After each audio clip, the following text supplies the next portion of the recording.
Okay. Get there by the end of the week. Unless you're on my schedule. I haven't done a whole lot of this lately. So this is gonna be, I think, our final Abarth for quite some time, because then we kind of have to go retroactive back to some of the even older ones, some of the sports car Abarths. In fact, I think there might only be one, which is the 1500. But we will be done with Fiats after this, more or less. Outside of engine-swapped monstrosities that we will test later on. Comfort sauce on the Abarth 500. Ooh.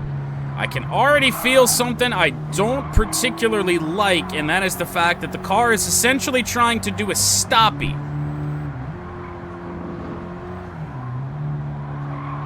And here I thought that the Peugeot was the only one that did that, of these little shit hatchback things.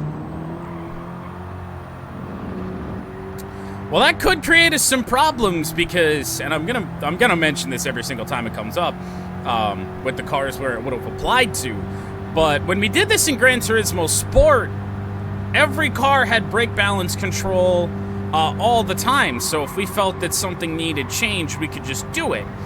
Here, we are testing these all stock, so they don't come with brake balance controllers. Means you just kind of have to get through it.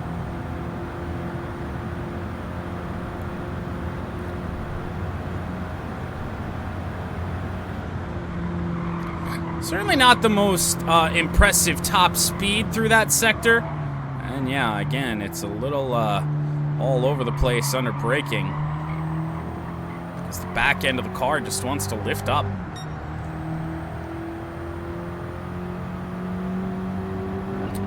Need a little bit less front brake. 125, barely touched 126. Hitting the brakes uphill shouldn't be a big struggle.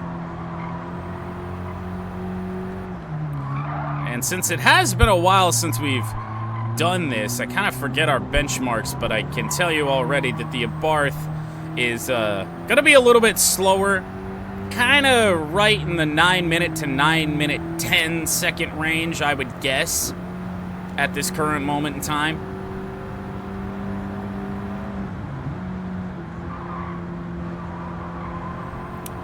Unless this car actually goes barrel rolling at some point in the lap. That's where I think we should sit.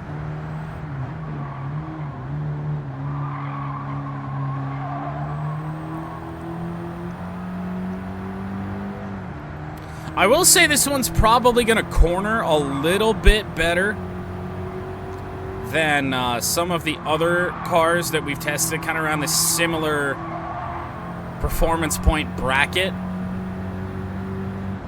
Some cars have been really slidey, and this one, not so slidey, it just has its own other problems.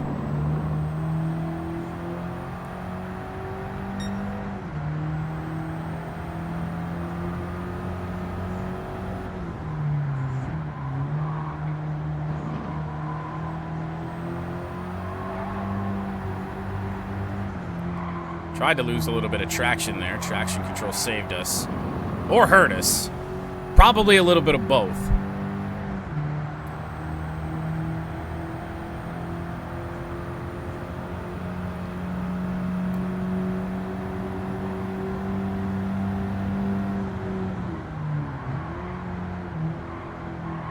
I really don't have any complaints on the car itself outside of the brakes.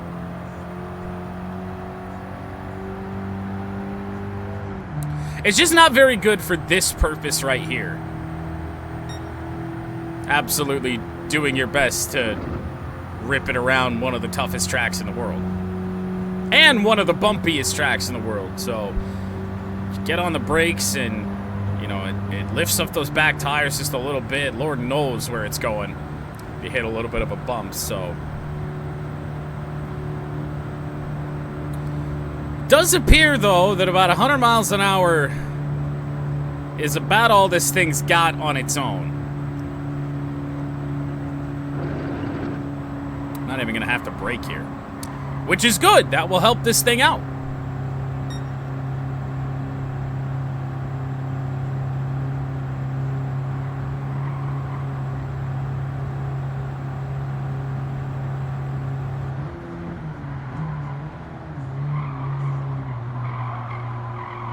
Now, the carousel could be a little terrifying, simply because front-wheel drive.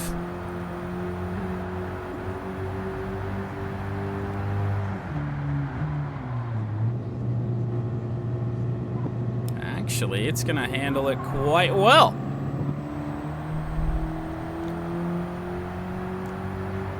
No complaints there. This is a totally different tune than some of the last times we did this. Last time out, I don't think we drove a car newer than 1973. So, you know, real bouncy suspension, a lot of sliding around. Not so much as we're getting into these newer cars.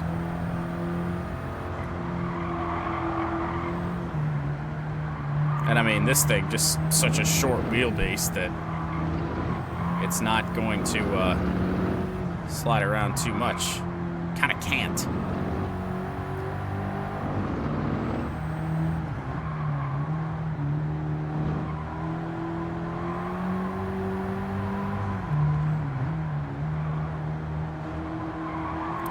It's probably a little bit more cautious than I had to be around that corner. Just didn't want it to start kind of hopping around and have us go wide, hit a barrier. We've got a relatively good lap going, so don't want to screw it up.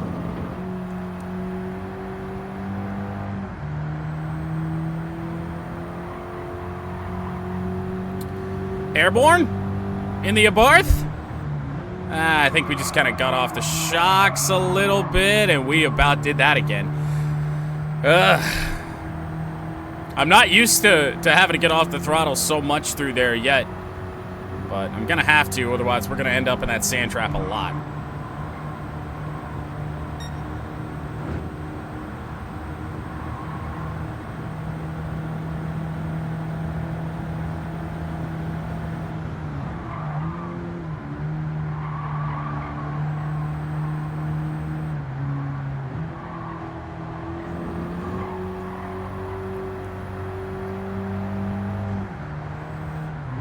Our final real hurdle is the mini carousel, and outside of essentially stopping on entry, nothing really went too wrong. So yeah, we're gonna be a little bit off of, you know, competing for a top time, which wasn't really to be expected anyway.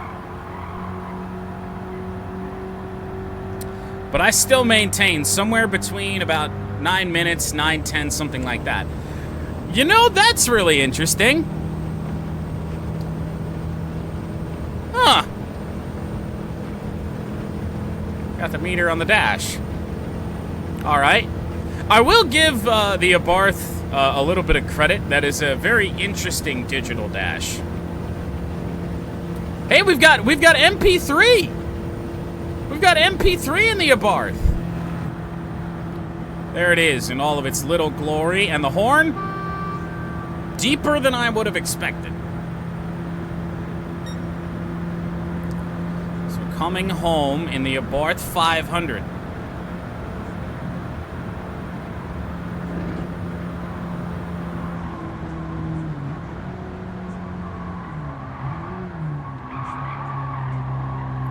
A little wide through there because I just didn't want to get on the brakes too much more.